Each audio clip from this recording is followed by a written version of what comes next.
Today, I'm driving a Kia. Now wait, don't tune out just yet, because I'm about to tell you why this may be the best luxury car bargain since the dawn of time. I'm Miles Branman, this is FL Detours. Let's get comfortable, shall we?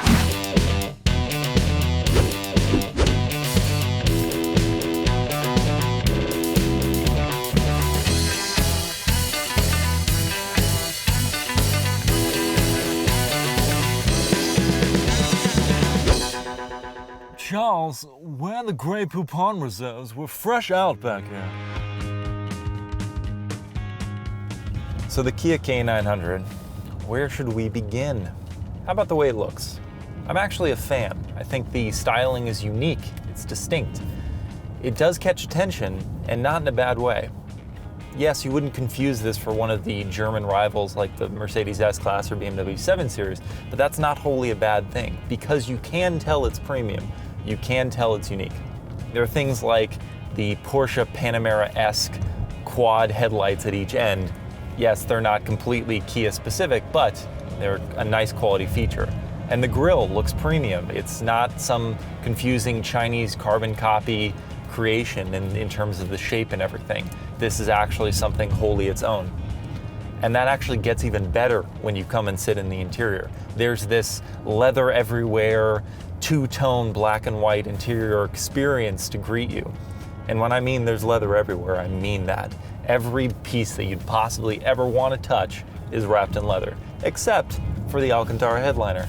If you saw the Jaguar XF-RS review, I was a big fan of the Alcantara headliner. And here we are, in a car that's $40,000 cheaper, Alcantara headliner. Kind of cool. And yes, some of the features look like they were ripped right off of a German competitor. Yes, the BMW-esque gear selector or the Mercedes-style seat position adjuster. These kind of things look like they were copied, but that's okay, because people looking to buy a luxury cruiser like this are kind of starting to expect those sort of features. Here you go. Do we have heated and cooled front seats? Yes. Do we have heated and cooled rear seats? Yes. Do we have adaptive cruise control? Yes. Blind spot monitoring? Adaptive headlights? Yes. Heads-up display? Got it. LCD speedo and tach? Yes. 9+ inch navigation entertainment thing? Got it. Panoramic sunroof? Got that. Reclining rear seats? Yes. Here's some fun ones. Surround view camera monitoring system for parking? Got that. Heated steering wheel? Ventilated, whatever you want to call it, Napa leather seating? We have that too. Again, these are all features in a $65,000 car, standard. You check one option thing for VIP package, you get everything. Some of those features you can't even get if you check all the boxes in your German premium sedan. You can't get them. You have it here, standard. Pretty good.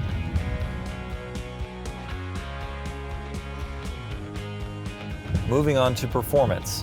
There is 420 horsepower and 376 pound-feet of torque at your disposal. So basically, you're not losing anything when it comes to cross-shopping this between the Japanese and German premium sedans. There are also 3 driving modes. There is normal, eco, hold for a second while I laugh because he gets 15 miles per gallon city, and sport. What happens in sport? The steering gets a little more weight to it, the throttle responds a little differently. No, the suspension doesn't change, but who cares? In its standard settings, the car actually feels pretty responsive and doesn't allow for too much body roll while still being comfortable. So the suspension doesn't need to change, that's okay.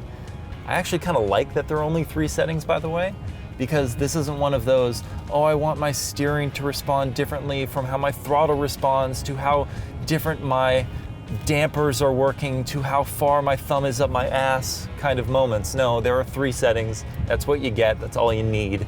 Kia, you keep doing you because you're doing it right. The performance is there. It's nice. And when you punch it, it has some velocity.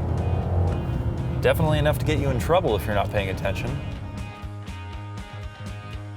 General driving impressions are pretty solid, but this isn't going to be your ultimate driving machine when it comes to cruising around a B road or something like that, but it does inspire a bit of confidence. The steering is responsive, the throttle response is there, the brake pedal feel is good, if not a little bit squishy if you're pushing it. But above all that, there's just a layer above all that of pure comfort.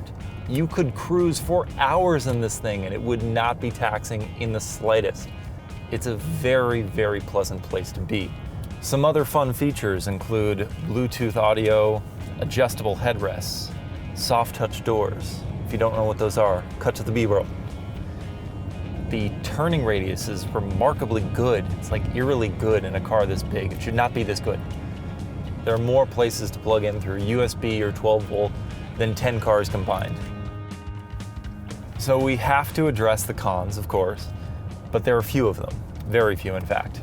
The first, small detail, but the side vents, the non-functional side vents, they look a little tacky and they don't at all add to its visual appeal. It would actually look quite a bit better. The character lines would be more defined if you remove those side vents. So Kia, take note of that.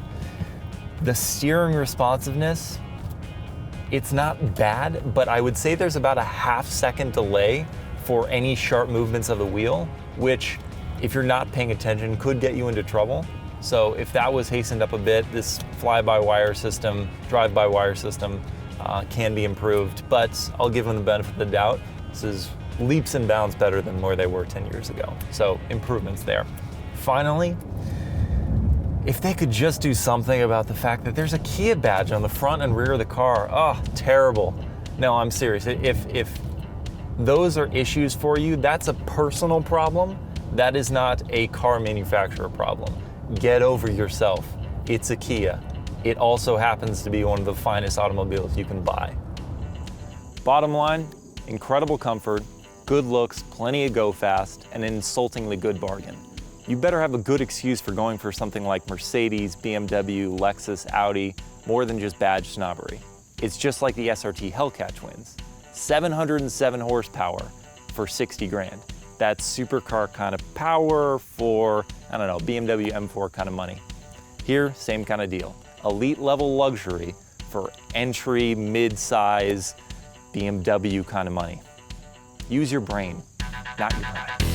Different from how the dampers are working. I don't like how I said that too. That's supercar kind of power for not that much kind of money. Not that much kind of money? What the hell does that mean? So they can offer it for, I'm going off on a rant now. Plenty of go fast. That's not what I wanted to say. And you better accept it. Crap, what's the rest of it? Charles, my bum is too cold. Charles, my bum is too hot. Charles!